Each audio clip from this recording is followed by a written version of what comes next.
Hello and welcome to Your Employment Matters. I'm Beverly Williams and I'm here to help you navigate your career. This is for anyone who's searching for their dream job or promotion, or perhaps you're just looking to hang on to the job you have. Today's work environments are multi-generational, multi-religious, multinational, multiracial, and multi-gender identity. Add market disruptors like Amazon and Lyft, along with the addition of AI, and it's easy to see why finding and keeping a job is such a challenge. Employment success and even employment survival depend on your ability to adapt. That's why my goal for this 30-minute podcast is to first advocate embracing change and differences, and second, to encourage you to proactively assume responsibility for your career. Get your work week off to a good start by listening to Your Employment Matters every Monday.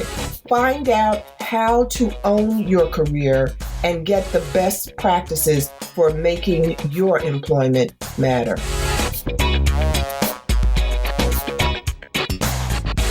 Hi, everyone. Today's podcast is Inconvenient Truths, Even in the Great Resignation. Now, the Great Resignation is getting a lot of buzz. Everybody's talking about it, or maybe not everyone. Maybe that's an overstatement, but a lot of people are talking about it. And I thought to myself, the Great Resignation, does that mean people are just leaving jobs without having another job? I hope not, but maybe they are.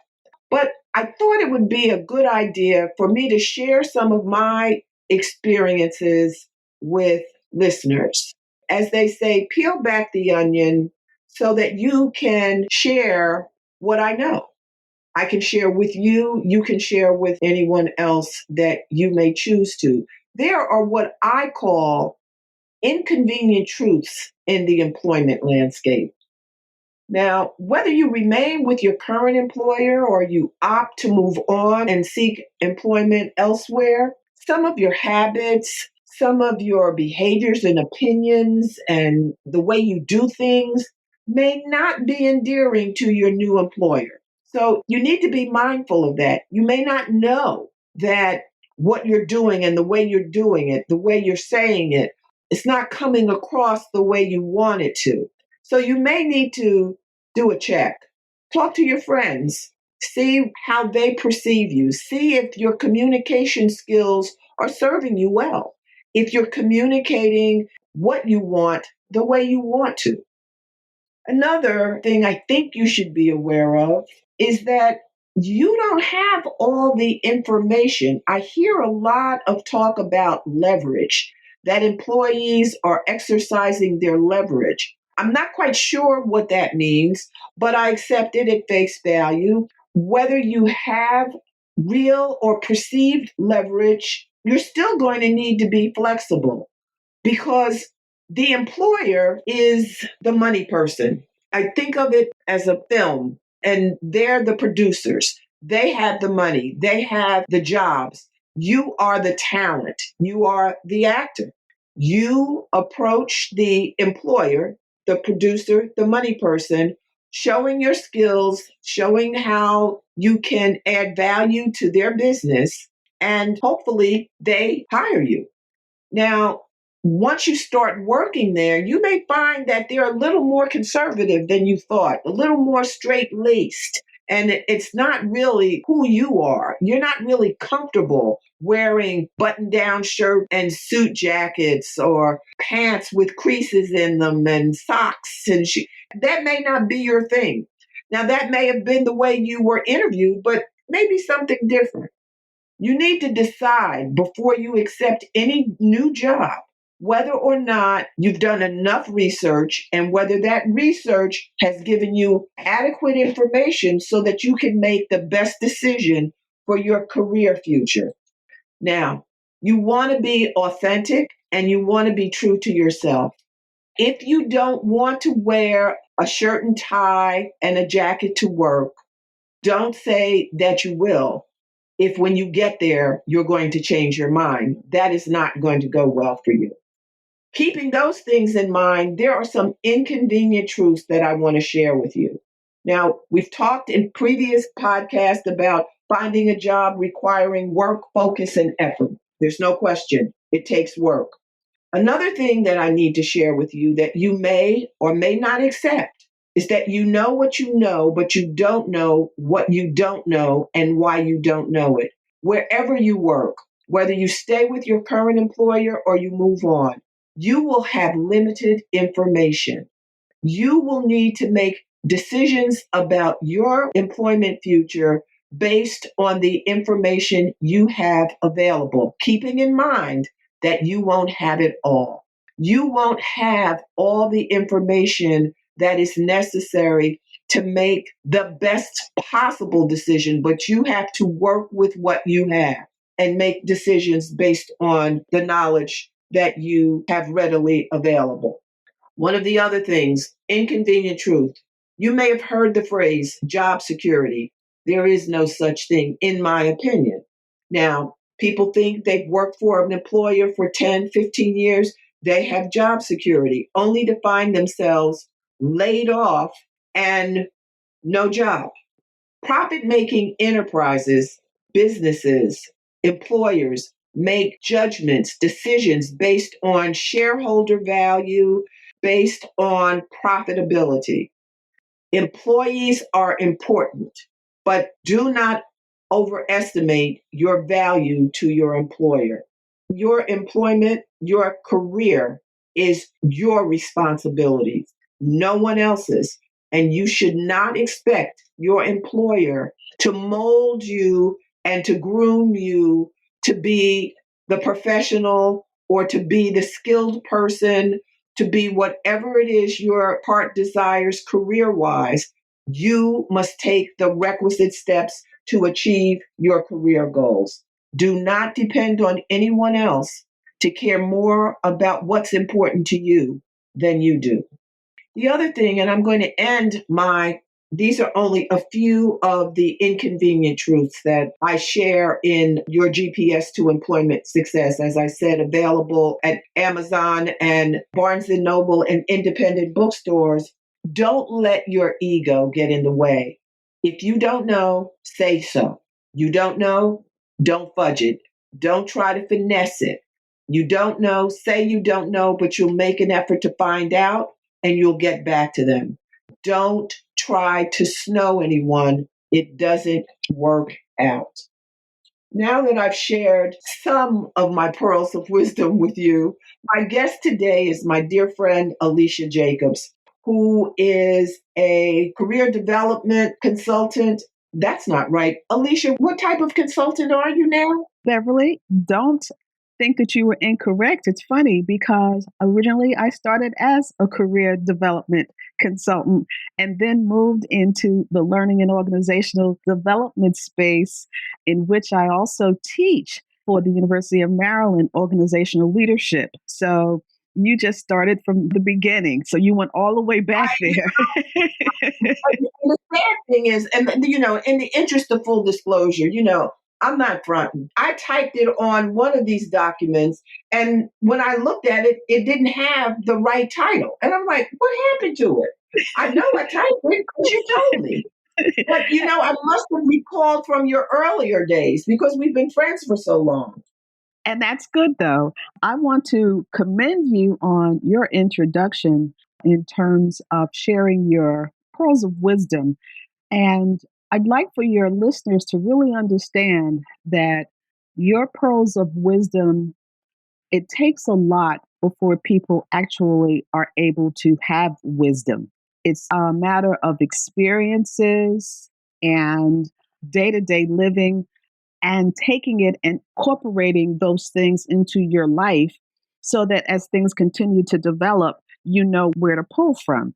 And I laughed at a couple of the things that you were saying about individuals going in and thinking that they have a lot of value and overstating what they have instead of partnering with the organization and letting them know maybe they should consider using a skill that you did not tell them about when you were hired. so that they'll know. A lot of times people leave, and we're talking about the great resignation. Some people leave because they feel that their talents are not being fully utilized. How would the organization know if your talents are not being utilized? How? It's true. So I think a lot of times what young people, or not even young people, people, period, it's when you go into a job, I always tell people understand that the person who was writing the job description most of the time did not sit in that seat. So you're able to not only bring what that person is looking for, in terms of filling the position, but you're also bringing other skill sets that they had not considered. But before you start bringing in those skill sets, you need to first understand what's expected of the job in terms of the outcome before you start pulling in new things. And perhaps in their minds, it could look like a shortcut. So, but you're thinking, well, this is the value that I bring, and they need to no, they don't have to do anything. As Beverly said, they're paying you. What you need to do is be able to be so good at your job that you're invited to the table when they're looking at what does this position really need? Because job analysis are done. And the reason the job analysis are done is because people like me, consultants will come in and ask an organization, have you looked at the types of skill sets that you're going to need for the future? So they need to not only talk to the person who's actually doing the job, but they also need to talk to the managers and other people who are affected by that position. So make sure that you do your job well enough so that you'll be invited to those kinds of, we call them table talks. Well, that's interesting because stakeholders are critical. Stakeholders can make or break a career. And one of the things that I learned early on when, you know, as a in-house attorney giving advice to executives, they have to trust you. They have to be able to rely on the advice that you're giving them. They have to believe that you're giving them good advice and that you're good at your job and that you will protect their confidences if that's appropriate. And if it isn't appropriate, you have to let them know. And as an attorney, I more than a few times I said, now if anything goes south on this, I've got to disclose it. You need to understand that. I'll do what I can. But if it comes to you or the company is my client. And they understand that because from the door, that's how I added value by giving them good advice that they felt that they could rely on because I was good at my job. And because I never disclosed a confidence inappropriately. So you have to build up a reputation, what I call the personal brand. It's more than just how you look and how you dress. It's what they say about you, your reputation. Well, Beverly, I think it goes back to some what you just said. It goes back to not only how you look, how you dress, how well you do the job they hired you for, but even more so, it's how you communicate. That's why when Beverly first started in her introduction, she talked about making sure that how you are delivering messages are the way that you think others will accept it and or understand it. As a learning and organizational development person, I do a lot of assessments. I have clients who are always talking about, what's wrong with their employees. And I would say 80% of the time, my coaching involves having to help people understand not only their communication styles, but what is driving those styles or what's motivating that person so that they'll say certain things. Once you understand that, and once you really have put into place that you're coming across the way that you want to come across to individuals, that's your personal brand. That's what Beverly is talking about, understanding your brand and owning it. But that doesn't mean that you are all of that and a piece of whatever. It means that you understand who you are and what you bring and how you can continue to add value to an organization. It is very futuristic. People are no longer looking for individuals who sit at a job and say, well, this is the way we used to do it, or this is how it's always been. Companies can no longer sit back on what it used to be, because if you think about how we are changing, I call it the digital transformation.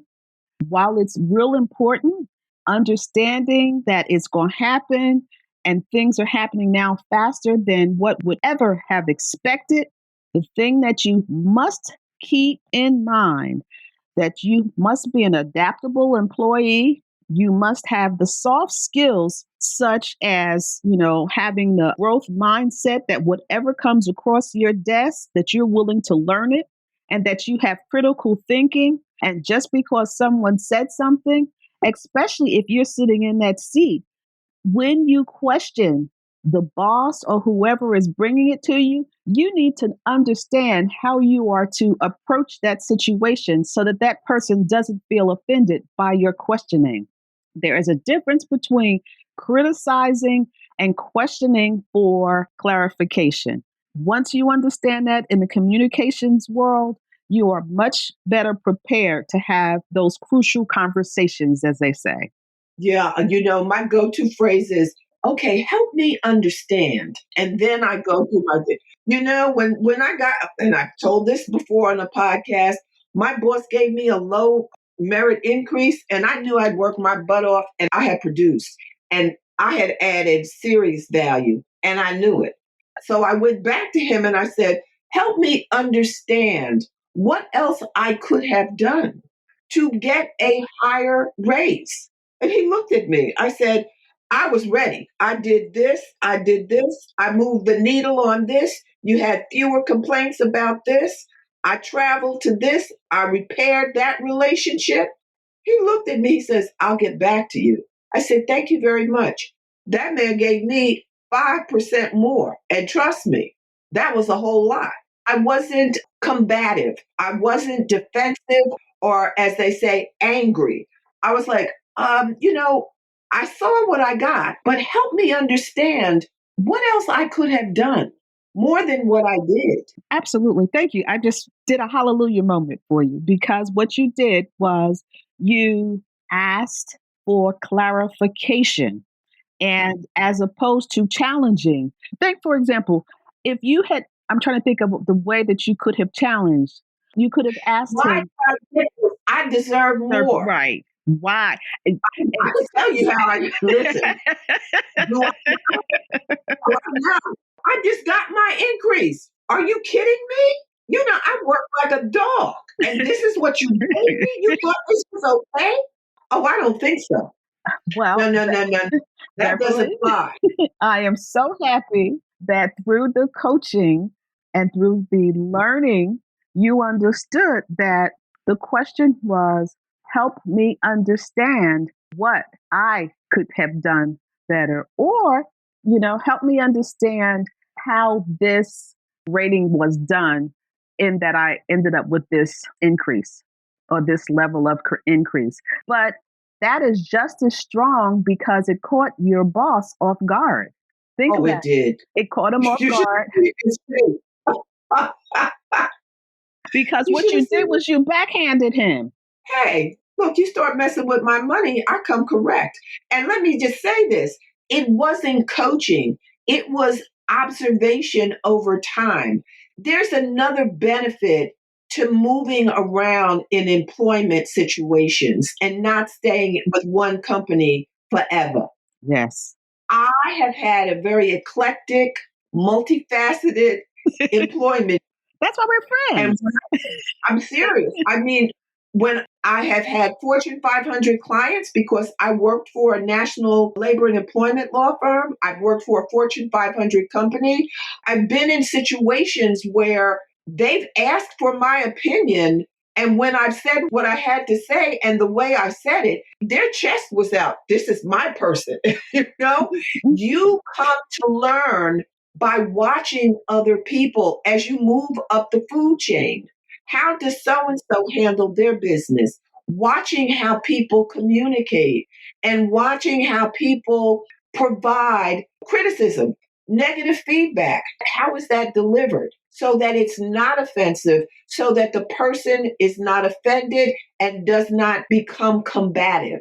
I've acquired that kind of information and skill set by observation because I'm nosy. I watch, I pay attention. I really pay attention. I knew I couldn't go into him with a meat cleaver. I would be on the skids. More money, I'd be looking for another job. But the thing is that I just remembered as a very young person, my father, and I tell you, some of the best lessons that we get in life are from our parents who we've always thought were never, ever as smart as we were.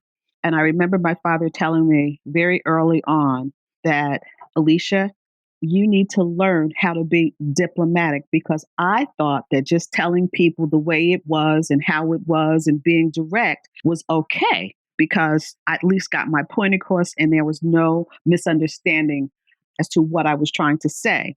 However, he said to me, you need to learn how to tell people to go to HELL and then have them turn to you and say, please give me directions. Okay. And Beverly, that's exactly what you did to your boss. Okay. And so we had to learn, as they call it, learn the other person's love language so that when you are speaking with them, they're accepting what you're saying You're and absolutely that they're going to do what you wanted them to do, because that's what he did. When you gave him what he needed, but you told him in a very direct way. And he did exactly what you wanted him to do, which was to go and review your evaluation. what employees don't realize usually. It's because they don't have, this is information they may not have. They don't realize that there's a pot of money for each department, and each employee gets a piece of that money, a portion of that money. So when he gave me more money, he took money away from someone else. I don't know who it was, and I don't care. But that's what you need to know. There is a finite amount of money, and it gets parsed out bit by bit, percentage by percentage. And everybody doesn't get 4%, everybody doesn't get 5%. Everybody doesn't get the same amount of increase, and everyone doesn't make the same amount of money. So if you're getting 4% and you're making $1,000, that's different if you get 4% and you're making $5,000. So you need to think about all those things, and you need to think about who is the top performer in your department. That person is likely getting a more substantial bonus. You want to be that person, and that's how you need to position yourself. The thing that we need to at least help them understand, and they'll say, well, I don't want to be friends. I don't like that person who is the top performer. It's not a matter of you liking. What you need to do is understand that people work for a reason. You're there to offer a skill set. But if you learn more, that's how you become a piece of, let's keep them here. Because some organizations have, what do they say? When we talked about this before, a reorg, and we've got to do a change or what have you, they look at their numbers and they say, well, we always have to cut the bottom 10%. You want to make sure that you are not a part of that bottom 10%, that you've learned something from that person who's at the top. So that rises you. And that's what they call collaborative work. So that if something happens to that person that you don't necessarily like, that you could at least step in and not do his or her job as well, but do it enough so that person's not missed and you become more of a valued employee, so that you're never at the low bottom, the low 10% of that organization. So that they would miss you if you were gone. That's right. Don't think you're more than you are. You need to be as objective as you can about your value to your employer. What I recommend is checking out if you work for an employer that has a website, has an annual report, Yes. check out the website and the annual report and see what the annual goals and objectives of the organization are. Because I guarantee you, with some degree of certainty, your boss's goals and objectives are tied to those goals and objectives. And if you know that, if you can help your boss achieve his or her goals and objectives, you will be seen as adding value. You make your boss's job easier as you learn along the way. It's not a one-sided approach to this. You're helping your boss, but you're also learning on the fly. You're learning how to be a manager, how to be a supervisor, how to be a leader. If your boss is not a good leader, then you find someone in the organization who is a good leader and Absolutely. emulate him, but stick with your boss because he's the one or she's the one that's going to be passing out the raises. And you want to be high on that well thought of list. Beverly, I want to just add something to that you just explained. And I think that we tend to forget while our boss is very, very important to us, Beverly said going outside of your area. And the reason that you want to do that, find someone within that organization that you think you'd like to become like. Not necessarily his or her job, but you enjoy their leadership styles. You recognize how their name is always brought up front in meetings and things like that. Go to that person and ask them if they would mind mentoring you. Then what you want to do is you want to find someone who is willing to become your champion, because two different things. Sometimes your mentor can be your champion and sometimes they won't because they know your shortfalls. But you want to find someone in that organization who is going to think that you have potential, and whenever positions become up, you want to make sure that your name is one of the names that come up through those conversations. That's why I said you need a champion. So sometimes that mentor will be your champion, and sometimes that mentor will not. But you need to find champions and mentors within your organization. And all this stuff about, well, I don't like to do, it's not a matter of what you like, it's a matter of what's best for your career. Now, let me just say this. Now, you can take the position that you don't want to do. Now, that's your prerogative.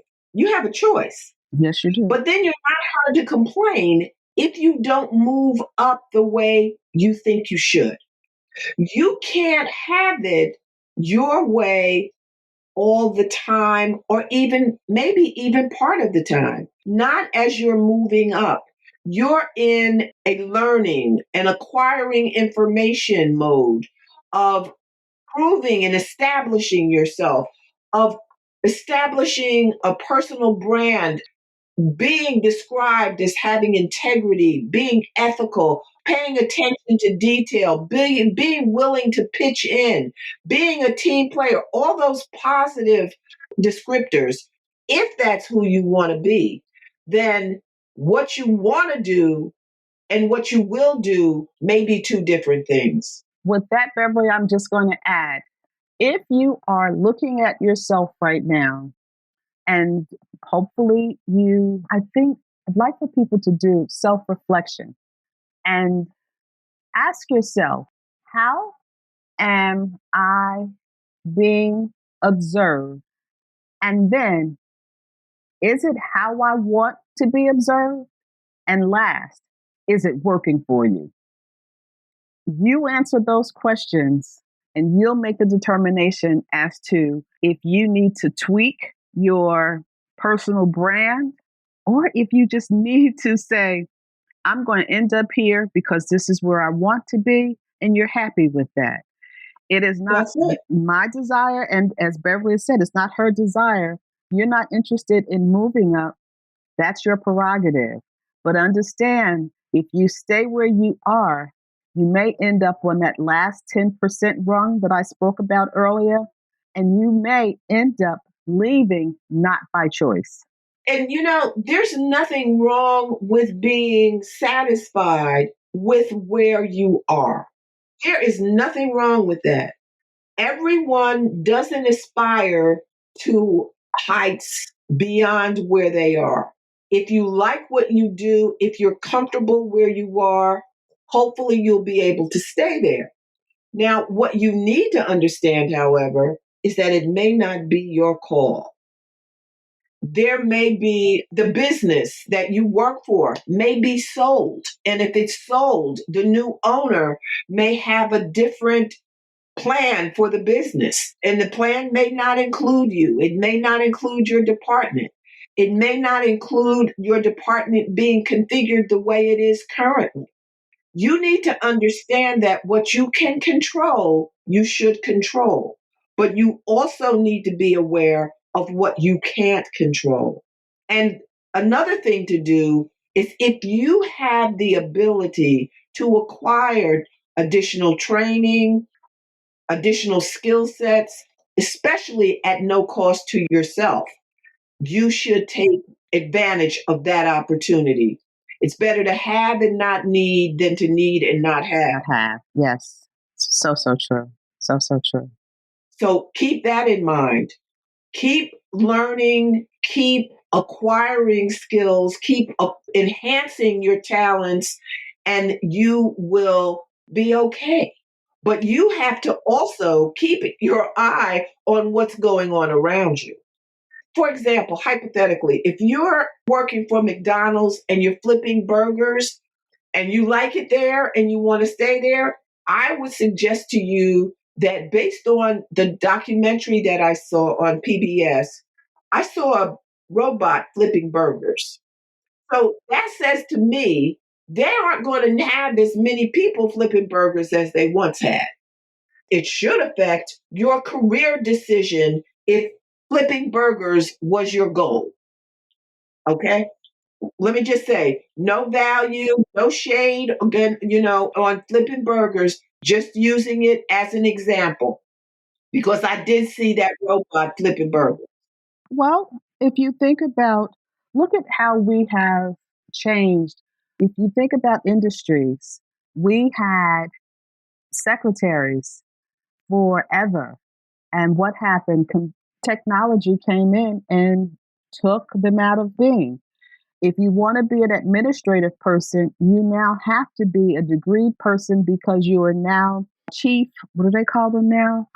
Oh, Administrator? yeah, chief administrators, but you are right up under the president and you are sitting in, not only are you sitting in the meetings, you are offering advice and everything else. So it's no longer just a sitting there and just taking notes. If you think also about in technology, what it's done to the electric company, the repairmen and all those people, there's still some out, but not to the level that there were. So you need to start looking at the future. Now, let me tell a story about my father. My father told me that I needed to learn how to type because I was going to need to know how to type. And I told him, I said, no, I'm not going to need to know how to type. I'm going to have a secretary. And he looked at me like I was crazy. So now you're right.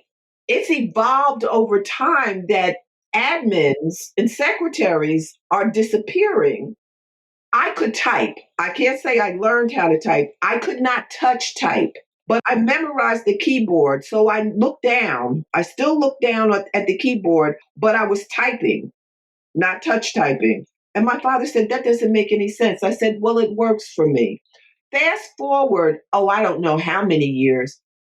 I could use the skill that I learned, looking at the keyboard, and I could type a term paper because of technology. Cut and paste, Microsoft. I loved it. I was like, oh my goodness, this is perfect. I can do this now. So if I couldn't take a job from a secretary or an admin, but I could do my own secretarial work without engaging someone else to do it for me. That's the impact of technology. A company, think about it. You are an attorney. What company will hire you if you don't know technology? You could be the best attorney in the world. And they do have secretaries for, they have a pool. They're not doing that everyday stuff, or they're not doing the things that they used to do. No, They're expecting the attorney to do it. because the attorneys that are coming out are coming from situations where they type their own papers in college and in law school. So they come to these law firms with a certain skill set so that the law firm doesn't need the number of typists that they once needed. No, it's a brand new world, and you've got to keep up. You've got to keep up. If you don't read media outlets, if you don't pay attention to what's in front of you, if you don't pursue knowledge and information, you're going to be left behind because things are changing so rapidly and the impact is so substantial. It's mind blowing. This virtual learning that's going on out of necessity, it's just mind blowing to me. We never would have thought that we would be facing a pandemic which would cause us to become more virtual. Thankfully, I had already been teaching for 14, 15 years virtually, so it was a no brainer for me. But it was a really, really hard stretch for a lot of teachers. And it's amazing to watch a 5-year old sit in front of a computer and learn or do. And I think that's horrible because kindergarten for me was supposed to be about playing and learning social skills, where children are not learning social skills and they're having a very difficult time going back to school. And that's because most of their parents don't know how to even teach them social skills because they've been out of work and they're going to have a hard time going back to work. So, the one thing that I do tell people, sharpen your soft skills, because people will be a lot more tolerant with you if you have good soft skills. They will let you learn. That's it. Be a nice person. Be a person people want to be around. Don't be snarky. So, Don't who you think you are. Not like that. We're all in this together, but we do have to, begin from a position of gratitude.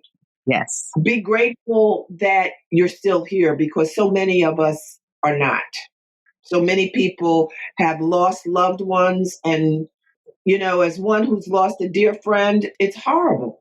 I'm nothing if not grateful. I'm grateful for everything I have. I'm grateful for what I've been able to do.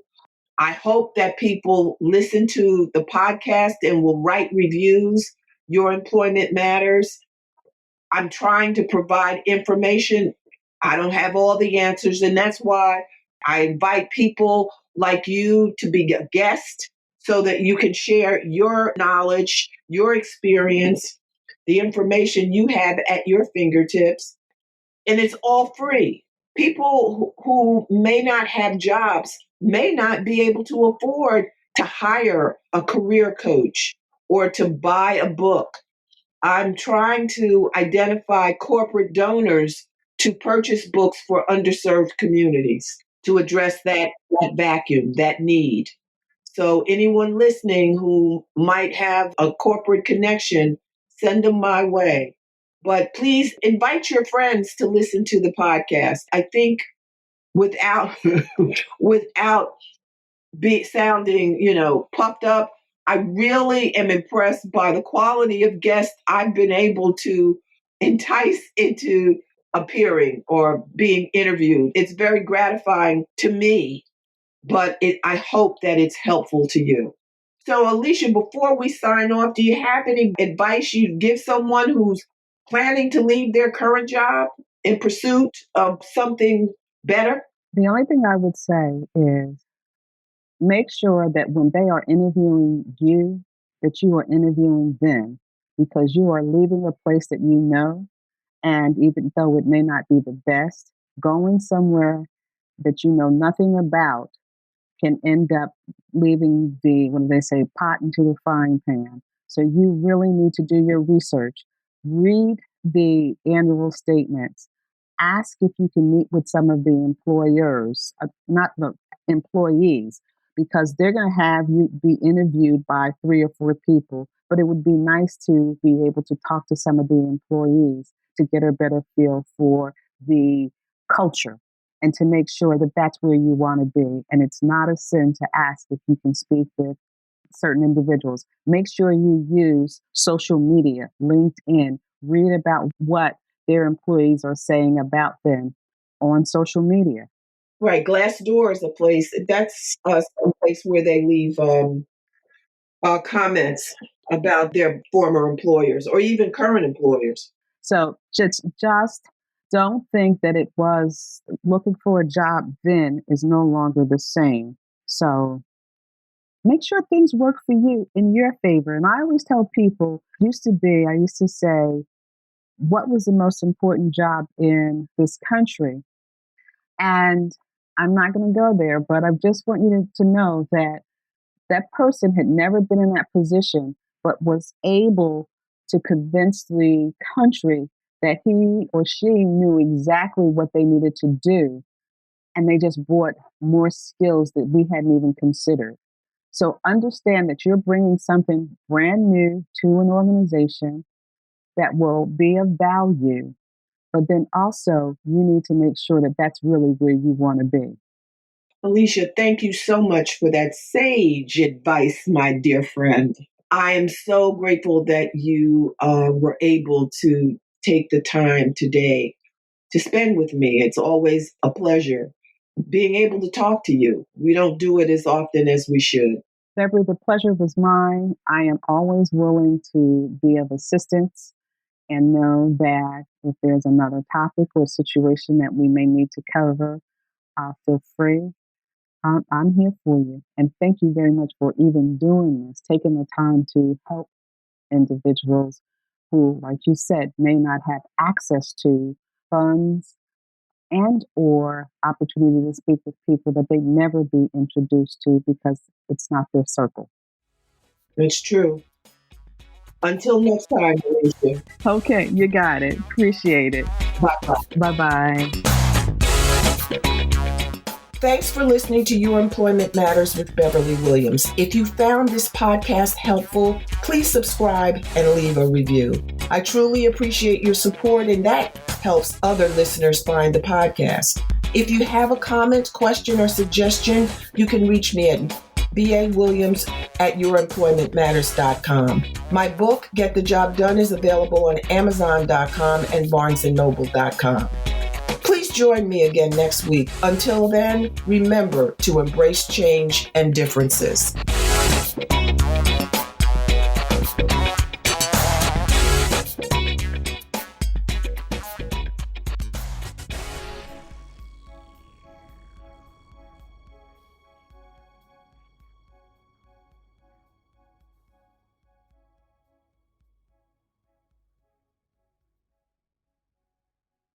This podcast is part of the Sound Advice FM network. Sound Advice FM, women's voices amplified.